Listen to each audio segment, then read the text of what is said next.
کہ مجھے ایک آدمی کاروبار کروانا چاہ رہا ہے نا، ہم کے کچھ پیسے دے کے وہ بولتا ہے مجھے آپ 1000 روپے مہینہ آپ دیتے رہنا. یہ کاروبار کرنا میرے لیے کیسا ہے شرعی، اس کے مطابق مجھے بتا دیجیے.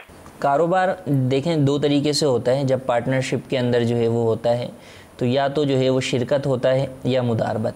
ٹھیک ہے. آپ جو ہے وہ ہماری کاروباری لینگویج کے اعتبار سے کہیں تو ایک طرف جو ہے وہ سلیپنگ پارٹنر اور ورکنگ پارٹنر، اس کو مداربت کہتے ہیں عربی میں. اور جو ہے وہ شرکت میں دونوں طرف سے جو ہے وہ ورکنگ پارٹنر جو ہے وہ دونوں سلیپنگ بھی ہوتے ہیں، یعنی دونوں کا پیسہ بھی ہوتا ہے اور دونوں کام بھی کرتے ہیں. تو اب جو یہ انہوں نے صورت بیان کی کہ وہ پیسے دے کے جو ہے وہ ان سے کاروبار ان کا کروا رہا ہے، تو اس میں یہی ہے کہ وہ سلیپنگ پارٹنر ہے، وہ کام نہیں کرے گا، صرف ان کو پیسے دے گا اور یہ کام کریں گے. تو اب اس صورت کے اندر چاہے پہلی صورت ہو شرکت کی یا بعد والی صورت ہو، ان دونوں میں طریقہ کار یہ ہوتا ہے کہ نفع کے اندر دونوں پرسنٹیج کے اعتبار سے شریک ہوں گے.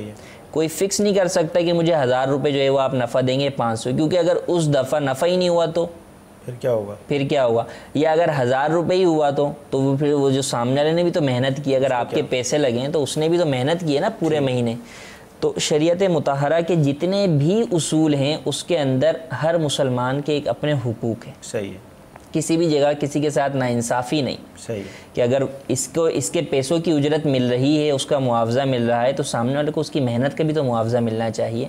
اور پھر اس کے اندر یہ شرط ہوتی ہے، اس طرح جو لوگ کاروبار کرواتے ہیں تو اس میں یہ ہوتا ہے کہ جناب آپ وہ رقم مجھے واپس کریں گے. مثلا میں 10,000 روپے آپ کو دے رہا ہوں کاروبار کے لیے، آپ 1000 روپے مجھے ہر مہینہ دیں، اور جب کاروبار ختم کریں گے تو میرے 10,000 روپے مجھے آپ واپس کریں گے.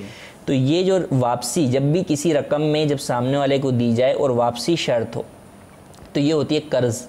کیونکہ قرض کے اندر میں آپ کو قرض دوں گا تو آپ مجھے وہی قرض واپس کریں گے، اور قرض کے اوپر اگر 1 روپیہ بھی نفع لیا جائے گا تو وہ سود ہو جائے گا. کہ حدیث مبارک میں ہے کہ کلو قرض جر منفعۃ فہو ربا، ہر وہ قرض جو کہ نفع کھینچ لائے وہ سود ہے. تو یہاں پر یہ جو کاروبار کے لیے پیسے دیے جاتے ہیں اور اس پر نفع لیا جاتا ہے اور بعد میں اپنی رقم پوری لی جاتی ہے، یہ سود ہے، یہ کاروبار نہیں ہے. اس سے بچنا دونوں پر لازم ہے. اس میں بعض افراد یہ کہتے ہیں جب ہم فکس نہیں کرتے، کبھی 1000 دے دینا، کبھی 2000 دے دینا، کبھی 500 دے دینا، کوئی مسئلہ نہیں ہے. تو دیکھیں فکس ہو یا ان فکس ہو، دونوں صورتوں کے اندر جو ہے وہ سود ہے کہ اصل آپ جو رقم دے رہے ہیں وہ قرض کی بنیاد پہ دے رہے ہیں کہ وہ آپ کو پوری لوٹانی ہے. ہاں اگر آپ یہ دیں کہ جناب یہ رقم آپ لیں، اس سے آپ کاروبار کریں، اس میں جو نقصان ہوگا، چونکہ اس صورت میں سلیپنگ پارٹنر والی صورت ہے، اس صورت کے اندر نقصان اولاً تو جو ہے وہ پروفٹ سے پورا کیا جائے گا.